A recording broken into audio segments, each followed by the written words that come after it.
По транспарентност и отчетност општина Кавадаци го има според минатата година, последни податоци, второто место во државата. Тоа значи дека јавно ги соопштува своите намери кога се гради или кога се трошат општествени средства, меѓутоа јавно и се представуваат или се доближуваат до граѓаните оние кои во име на граѓаните седат во Советот општина Кавадаци. КТВ и РТК.МК направи една серија на емисии со координаторите на советничките листи на партиите кои партиципираат во Советот и на независните кандидати. Привршуваме со ова серија на емисии денеска со Перо Николов, координатор на советничката група на ВМРО ДПМН, советничка група која има апсолутна доминација и гласови за одлучување за секоја одлука која ќе биде предложена од страна на градоначалникот, за секој решение или секоја предлог одлука. Имаме уште една предвидена емисија, реков минатиот петок, дека тоа ќе биде средба со градоначалникот, значи овие две емисии ни се до крајот на годината. РТК и КТВ ќе исполнат својата обврска за транспарентност. Добро вечер му велиме на Перо Николов. Добро вечер и вам, добро вечер до сите гледачи на вашата прекрасна емисија. Дојде време да поразговараме со вас како представник на најголемата партија која партиципира во Советот општина Кавадаци, најголема одговорност, не само право, туку има одговорности. Кажете ми, очекувавте ли да победите? Победата беше очекувана. Добро. Согласно политичките ситуација кои што беше во државата, согласно проектите кои што ние ги нудивме, како и советничката листа која што беше предложена од страна на ВМРО ДПМН, победата беше неминовна, затоа што во оваа листа и овие проекти произлегуваат од народот. Овие проекти се проекти кои што ги тангира народот, односно им се повеќе од потребни, а листата беше од честни, еминентни луѓе, позитивни. Досега не учествувале многу во политика. Не беа досега никаде измацани, промовирани, да. Значи листа која што и од почеток и од крај беше една прекрасна листа, така да победата им беше и повеќе од очекувано. Колку советници имате во Советот? Сега имаме 10 советници, значи во овој состав. Со градоначалникот 11 луѓе. Добро, градоначалникот си е веќе. Вие можете да кренете раци и секоја одлука да биде успешна, односно да со мнозинство на гласови да ги победите останатите кандидати. Точно, меѓутоа тука не станува збор за надпревар за победа. Добро. Тука станува значи надпревар на проекти кои што треба да бидат реализирани. Тука станува збор за проекти кои што треба да бидат усвоени, треба да бидат предложени, треба да бидат донесени, кои што треба да им служат на граѓаните, нели во нивниот дел. Значи така да не гледаме на тоа како ние доминантна советничка група, дека нема да го земеме во предвид и мислењето на другите советници кои што партиципираат во Советот. Така да до сега имаме добра соработка. Гледам дека овие 3-4 седмици сте добри, мислам. Не го злоупотребувате тоа право на самоодлучување. Има различни со гласањето, меѓутоа сепак има и дискусија, има и образложување за одредена одлука што вие ја сметате дека е правилна или он. Знаете како, ако земеме она народната кога си најјак си најслаб, значи треба да бидеме многу внимателни тука во тој дел, значи кога ги донесуваме одлуките треба уште повнимателно гледаме на тоа како се носат, која одлука се носат и што треба да биде донесено. Многу мудро кажано. Баш така, одговорноста е поголема кога си победник, кога можеш да одлучуваш за граѓаните. Да. Бидејќи во дадени услови во некое идно време ти ќе бидеш виновен за тоа. Мислам, тој што е донел таа одлука, ако не е исправна, ако не е добра, како што беше во прошлиот совет, советниците на СДСМ има право на апсолутно мнозинство заедно со Сакалиев, меѓутоа во втората декада на мандатот, вашата советничка група на ВМРО, иако беше во малцинство, таа сепак успеа да се наметне со своите ставови и убаво образложение на сите предлози, така да имаше една кохезија во освојувањето на сите проекти што ги предложи градоначалникот. И тоа одеше добро. Добро, и сега гледаме дека веќе сме на зачетокот уште, нели? Уште се осознаваме меѓу себе. Ништо не го само кажуваме дека. Меѓутоа очекувам дека сега би било и обратно, односно сега веќе опозицијата дека би било добро да ги прифачи сите оние проекти кои што се добри, кои што се пријатни за реализација и за... Што е тоа што ВМРО ДПМН како партија во Кавадаци ќе го форсира наредните 4 години? Кој дел од програмата? Секој дел од програмата. Значи, тука не избра за таа програма, не избра мнозинството од граѓани си го даде својот збор, значи го имаме ние апсолутното мнозинство во Советот. Не може да одбереме дека нешто ќе го запоставиме, нешто нема да го реализираме.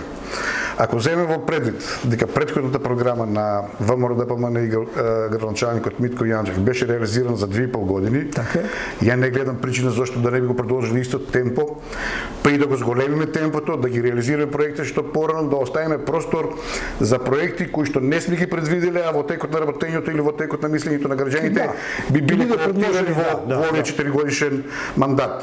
Така да тука имаме генерално многу убави проекти. Значи имаме капитални проекти кои што треба да бидат реализирани. Значи ако збориме сега за ајде да не бих сакал да ги двами би напоменал неколку, на пример капиталниот проект кој што ни предвиден оброк за секој дете нели во кој што оде во училиште.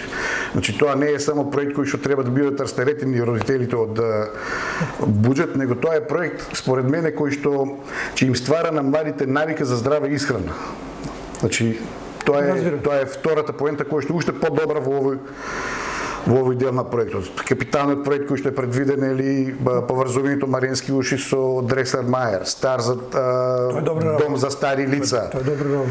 Значи тој проект што збориме, значи ќе ги сврте сите тешки возила, товарни возила да не влегуваат во Кавадарци, значи ни го растарете Кавадарци, Марена, Сопот, Глишич, Адреналински парк, центар за лица со посебни потреби, значи многу проекти кои што треба да бидат реализирани во оваа програма. Градоначалникот Митко Јанчев го поддржавте во првиот мандат, сега уште посилно го поддржувате во вториот мандат. Ке видели безрезервната поддршка и сега? Да, значи безрезервно ќе биде поддршката на господинот Митко Јанчев, градоначалникот на општина Кавадарци, за тоа што тој покажа една добра менаџерска способност во управувањето со обществените средства, во управувањето со општината, во енергијата која што ја вложува да сето тоа биде направено како што треба. Така да мислам дека тој човек ја заслужува поддршката и треба да биде поддржан во идеите кои што треба да бидат реализирани во текот на. Очекувавте ли ваков распоред на силите во Советот кога беа локалните избори? Точно ваков не, можеби со мала нијанса послаби. Да, меѓутоа се покажа дека она што го напоменав на почетокот, дека нашата програма, односно програмата која што треба да биде реализирана, советничката листа, си даде свој допринос во тоа да се освои апсолутно мнозинство. Значи мора да напоменеме тука дека ВМРО ДПМН во Кавадарци има историски добиено избори каде што ги имаме и градоначалникот, го имаме и мнозинството на Советот. 15.000 гласа за градоначалникот, над 15.000, колку освои Советот? 9.000 нешто, околу 9.000 гласа. Тоа е многу гласови. Па многу гласови ако се зема во предвид дека имаше мислам 12 листи за советници, така да во обзир го зема и тоа. Да, значи ако се зема во предвид дека 12 листи на советници имаше, на секоја листа имаше по 19 советници, секој кој има нели по барем по 3-4 гласа. 10 значи тоа се гласови кои што се одлеваат нели се распоредуваат силите на други места, така да мислам дека ВМРО ДПМН ги освои најмногу гласови, значи предимчивство пред опозицијата со дупло гласови, така да убедлива победа Николов, меѓутоа и одговорност. Уште пред да влеземе во студиото рековте дека е навистина одговорно да се представува граѓанството на Кавадарци. Ки успеете ли во тоа што ветите? Може ли да се јават реални проблеми? Проблеми може да се јават, не викам дека нема да се јават, меѓутоа оно што го ветивме и ќе го исполниме. Значи станува збор за луѓе кои што имаат знаење, имаат интелект, имаат енергија, да сето тоа го реализираат и да го сторат. Не зборам дека нема да има некои проблеми, меѓутоа ќе гледаме секој проблем кој ќе се појави да се најде соодветна солуција, да се надмине и да се продолжи со реализацијата. Така да во било која сфера на работење, ако нема проблеми, мислам дека не би било и добро. Аналитички приоѓате како проблемите, така да и работата на комисиите не се сведува на правно формално одржување. Еве после ова снимање одите на седница на комисија. Во кои комисии вие партиципирате и како може вашиот придонес да дојде до ИРС? Вака, значи има повеќе комисии, јас сум еден од советниците кои што партиципира во повеќе комисии, едната е во комунална изградба, во комисија за финанси и буџет, во комисија за земјоделие и така натаму. Значи на секоја точка од советот каде што се работи, ако станува збор, еве баш сега треба да имаме седница за буџетот, значи ние имаме комисија која што ги разгледува овие точки, расправа по овие точки, детално се разгледуваат, детално се објаснуваат, се барат, тука да ги поздравам и службите на општина Кавадарци, кои што соработката ви е многу битна. Да, значи таа соработка е многу битна. Значи кои што безрезервно ги вложуваат своите сили и напори да ни овозможат подобар пристап до информациите, подобро разбирање на информациите, затоа што сепак не сите советници сме експерти во одредена област, меѓутоа сето оно што ни е потребно го работиме на тие комисии за покасно кој ќе дојдеме на совет веќе да не биде на некој начин средена работата, да може само да си ги кажеме своите мислења по таа точка. Перо го познам од поодамна. Николов е експерт во земјоделието. Морам да кажам, доаѓа од подршната единица на Министерството за земјоделие, така ли? Точно. Точно во која служба работите? Работам како советник за внесување на податоци во софтверите на Министерството за земјоделие. Колку години сте таму? Веќе 15 години сум во. Перо со својот однос и соработка со граѓаните, земјоделците заслужува да проговори за проблемите во земјоделието. Перо, во каква состојба сега не е ова област? Па искрено да ви кажам, Вие ги познавате состојбите какви се? искрено да ви кажам, значи може да бидат многу подобри состојбите во земјоделието. Во делот каде што зборам значи само за проблемите кои што моментално ни се јавуваат во лозарското и овощарското производство, кој што е најмногу застапено кај нас во тиквешијата. Значи, лозарското производство е едно прекрасно производство. Значи, ако продолжим со ваков тренд на политики во водење на политики во лозарството, ќе дојде лозарството на работно изумирање. Така е. Значи, не би сакал да се сретнеме со тоа, затоа што гледам дека многу од младите лица, младата популација, што и најнормално, нели, првен прашува колку ќе имам профит од сета таа работа. Не наоѓа. Охрабрувачки факти се што дел од младината веќе гледам дека не сака да продава грозје, сака да ги преработи сопствените суровини во вино, во гроздов, разни производи од грозје кои што произведуваат. Така да сметам дека ако овој тренд продолжи и овој тренд се зголеми, тогаш мислам дека понудата на грозје во тиквешијата ќе опадне, ќе се зголеме побарувачката. Значи ќе се зголеме килограм грозје повеќе за да може да се произведе квалитетен производ, така да мислам дека тогаш лозарството би било едно од по-профитабилните, по-рентабилните гранки во земјоделството. Грозје 10, 12, 13, 20-30 години се печкаат за 0,1. Тоа е вистинска срамота. А килограм или литар ракија или литар вино баснословни суми. Па тоа е срамота. Се надевам дека луѓето во мојот округ се изборувам, се толку разочарани што не сакаат да го дадат на бизбите грозјето, си варат дома ракија. Сега ми прават загадување, ми ја упропастуваат околината, меѓутоа нема друго чара. Само преку конфекционирање на виното на диво, на вино или на ракијата, тие некој динар заработуваат повеќе. Можеме ли ние како народ или кои се тие мерки како држава што треба да ги направиме, да сватат луѓето дека ова е земјоделски производ што има цена? Ако доматите не смеат да паднат под 40 или 30 денари или за краставицата, например, да ставиме на заштита гарантирана цена за грозјето. Ако се земе предвид. Дали можеме тоа да го направиме? Да, ако се земе предвид дека грозето е основна суровина за производство на вино. Добро. А виното ни е втора агрокултура по прилив на девизи после тутунот. Така е, точно е. Така да сметам дека може да се покача цената на грозето за некој денар повеќе, каде што на земјоделецот би било стварно исплатен маката и трудот кој што Да заработи некој динар човек. Значи добро би било сега да се знае цената на грозето, за да знае веќе од почната резидбата, некој можеме и веќе и завршена. Така е, да вложи пари. Меѓутоа да знае на кој начин да изврши резидбата, колку родни папки да остави, дали да го зголеби, дали да го намали приносот. Така е. Значи ние континуирано збориме за шеќерни единици, меѓутоа сметам дека не се само шеќерните Не е единици само за тоа. производство на Не е квалитетно само вино. тоа, не е тоа, да.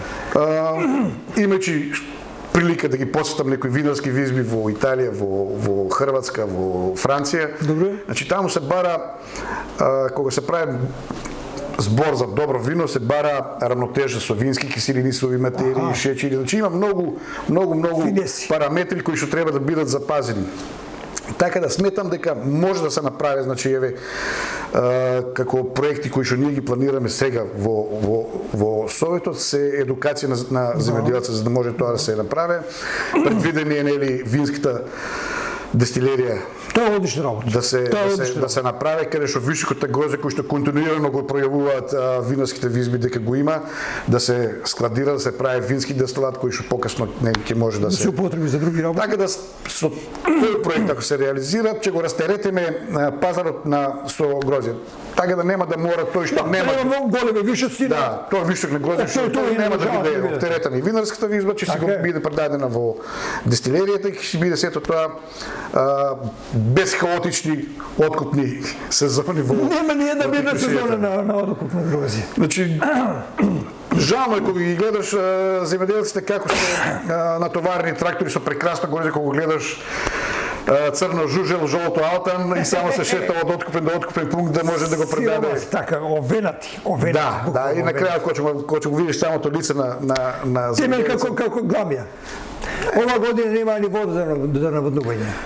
Па баш тоа е тоа што Мислам, зборам. нема дека се- доволно вода, суви каналите бе. Да, ама недоволното количество на вода доведови до неквалитетно производство на грози. А и тоа влијае како Да, параметар. значи ако ние сега збориме имавме намалено производство поради мрзнењето през. Имавме намалено производство поради Да, и за измрзнување има. да, Така, поради заборав. сушата имавме значи тие сушни Да, сега дадете че даде некој денар за тоа. суша кои што ги офати парцели кои што ненавремено беа навадени или не им беше донесено доволно количина вода за да може да ги наводнат. Добре.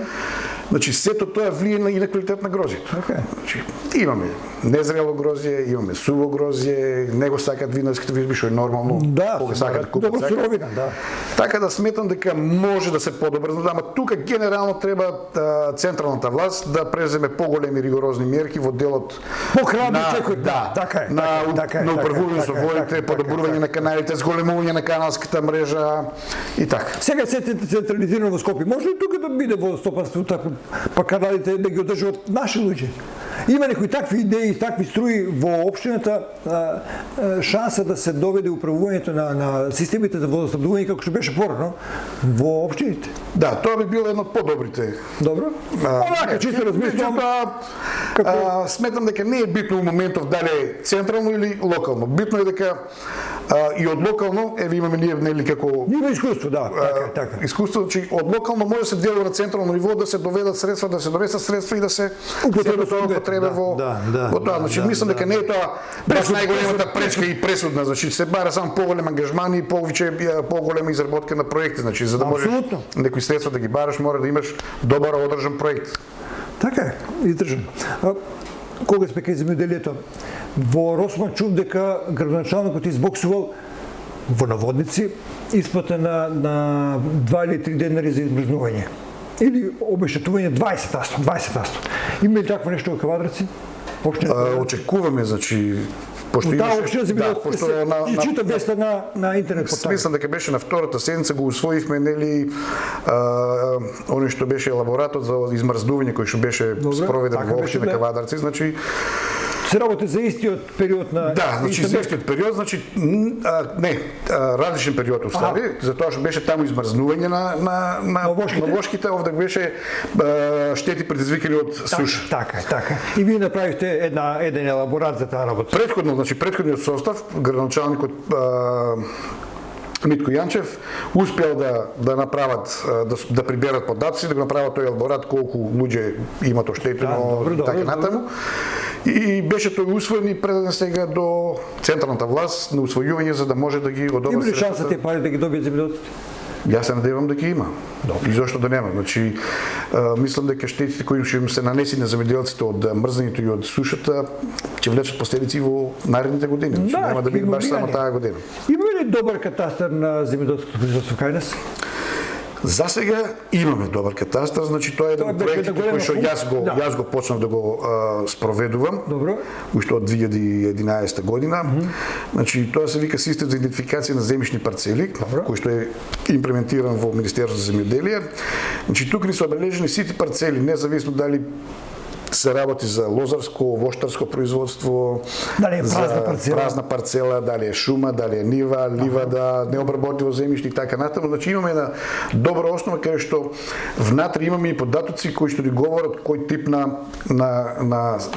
праски го имаме, на пример или на кајсија или на цреша, кога се посадени, начин на полевање, значи еден склоп на податоци кои што можат да ни помогнат во понатамошното креирање на агрополитиките во Република. Се ажурираат и овие податоци? Онака прашам. Да, континуирано се ажурира. Да, континуирано се ажурира, значи треба на секои 5 години од прилика да се прават нови авионски снимки, кои ќе бидат инкорпорирани во претходните за да има реална слика да бидејќи субвенции се исплатуваат врз основа на тие средства. Тоа си веќе делот на Агенцијата за финансиска поддршка во земјоделството и рурално развој, каде што они си прават собствени снимки за контрола на терен. Да. Го контролираат ли исплатата на субвенциите врз основа на фактичко? Се контролираат, да. Да знаат земјоделците дека не може да... Не. Сега види, у сето жито никој кокалче помина. Да, апсолутно, меѓутоа глобално се тера работи. Најстрого се контролира тоа да бидат редуцирани. Уште нешто за земјоделието да не заборавам да кажам што е актуелно во моментов. Сега за сега очекуваме да се јават новите ИПАР програми, каде што можат земјоделците да си набават нова опрема, прикучна механизација која што им е потребна за лозарското производство, меѓутоа би сакали да ги охрабрам да почнат да формираат задруги, каде што може да бидат субвенционирани до 90%. Србија многу убаво почна да живее. Да, значи треба и тука, затоа зборев оние проекти кои што ни се за едуцирање, кои што треба да ги реализираме, треба да почне малце да се едуцират земјоделците на таа тема. Да се сади така натаму. Да не се импровизира во земјоделско производство. Да. Добро, да ве вратам малку во политичката сфера. Слушајќи ве вака и си викам, зашто овој човек не е вклучен досега во политика? Сега сте члени на општински комитет на ДПМНК. Да, и подпредседател сум на партијата. Би рекол висока функција, каде беше Перо досега? Перо беше секогаш во партијата. Добро. Секогаш беше во партијата. Шанса не му беше дадена. Па видите, тие се позиции неколку кои што треба да бидат опфатени и секогаш не мора да бидат сите опфатени. Апсолутно, да. Сметав дека тогаш и не бев зрел за такви позиции, за такви чекори. Полека напредував. Стигнав до таму до каде што сум и ги охрабрувам сите други млади деца кои што имаат амбиции за таа работа, да почнат да се бават, значи да се кооптираат во некој од телата кои што ги имаме, така да тоа е тоа. Вие очекувавте победа и победивте, се вратили со тоа имиджот на партијата во Кавадарци? Па, можам да слободно да кажам дека оригинално ме прашувам за самото тоа што ни кажува дека ние имаме 15.000 гласа за градоначалник и 9.000 гласа за ведничката листа, повеќе од јасно стана дека имиджот на партијата ни е вратен на вистинска патека, меѓутоа не смееме да забораваме дека треба да го одржиме тоа, дури и да го зголемиме. Значи ние сме имали и подобри резултати остварување, меѓутоа ајде да земеме предвид дека имаме и ситуација на корона, па луѓе кои што не испадна да гласа. Така да сметам дека со реализацијата на сите овие проекти, сите оние ветувања кои што ги дадевме пред граѓаните, сметам дека ќе подобриме оваа ситуација и на тој план сме. Значи тоа ни се едно од целите за понатамошната работа. Привршуваме со емисијата. 2021 година е зад нас, 2022 година не очекува. Се надевам дека короната ќе биде на втор план. Што во економска смисла треба да очекуваат кавадарчани, граѓаните на Кавадарци? Ние слушаме дека имаме многу низок процент на невработеност, помалку од 4%, што не било историски никогаш. А во кои смерови, каде го гледате вие како подпредседател на ВМРО ДПМН развојот на Кавадарци? Тоа е малку крупна работа, меѓутоа Искрено да ви кажам, сметам дека Кавадарци ќе биде лидер на Балканот како треба една општина да функционира. добро. Како треба една општина да биде економска единка, каде што младите ќе бидат тука задржани, каде што младите ќе бидат охрабрени да градат собствени бизниси, каде што ќе биде сето уредено согласно планот, согласно потребите, согласно проектите кои ќе се предвидени, каде што граѓаните ќе можат безгрижно да бидат на улиците, да се движат, да седат, да разговараат како во старите добри времиња кога седеа и разговараа за прекрасните работи и за оние така наречени чаширски муабети, нели? Сметам дека Кавадарци има капацитет, Кавадарци има можност и треба да го искористиме тоа, значи имаме прекрасни индустрии околу нас, имаме развиена агро мрежа, имаме добра развиена патна инфраструктура, имаме каналска мрежа, значи имаме огромни потенцијали кај што можеме ние како општина да бидеме една од водечките општини, не само во Република Македонија, како што реков и малку пошироко. Добро, да завршиме овде. Ке се видиме во друга прилика нешто повеќе. Од сега 4 седмици одржа на Советот, ќе биде во петок она што е за буџетот, ќе имаме димензиониран буџет за наредната година, да се видиме и да бидеме транспарентни и во наредната година. Јас очекувам од ваша страна повеќе отчетност, бидејќи граѓаните сакаат да знаат што се случува и во партијата и во Советот. Ако нема вакви или слични емисии, ако немаме директен пренос на она што вие го зборувате, нема да знаат ништо. Само ќе погодуваат овој зел пари, овој не зел пари, така натаму. И кога сме кај парите, како ќе се справи ВМРО ДПМН со корупцијата?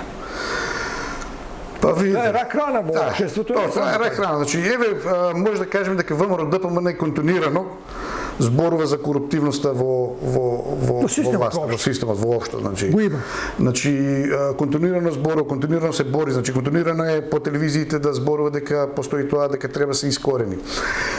Значи, ќе се користат методите на она што беше претходно спомнато, значи на транспарентност во одлучување, на овозможување на граѓаните да бидат кооптирани во сите наши одржи, да може да видат, да може да се огледат. Така е.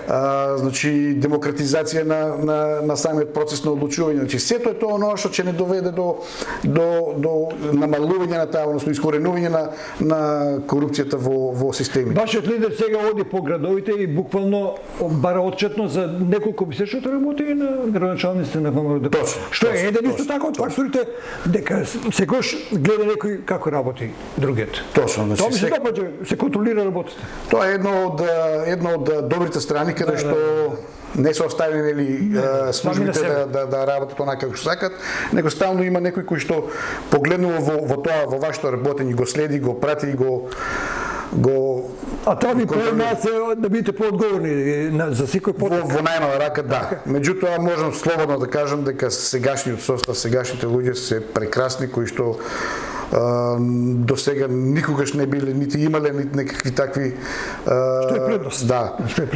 Што е предност во секој случај и еве да искористам оваа прилика да ги повикам сите граѓани кои што увиделе, знаеле или знаат да го пријават тоа на соодветните служби, да кажат, значи не само за советници, него и општо за сите луѓе кои што работат во јавната администрација, доколку имат некоја таква забелешка или предлог, или предлог за подобрување, така се добро дојдени и во партијата на ВМРО ДПМН и во советничката група на ВМРО ДПМН во. Благодарам што ми бевте гости.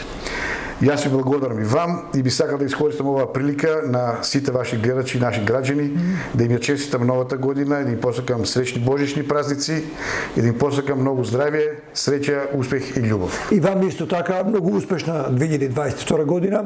Од вас, не знам, потајно очекувам дека ќе имаме и добри предлози, добри дискусии, добра реализација на она што ќе го ветите, со оглед на тоа што во партијата и во градот важите за честен човек. Точно така и ќе продолжим со таа честност и нема да застанеме тука. Благодарам се на Југо. И вам благодарам. Почитувани гледачи, толку во емисијата Отворено за, едно од последните кои ја намеривме за својата општина Кавадаци во рамките на транспарентноста што ја имаме кон граѓаните на општина Кавадаци, ви посакувам пријатна вечер и се на Југо.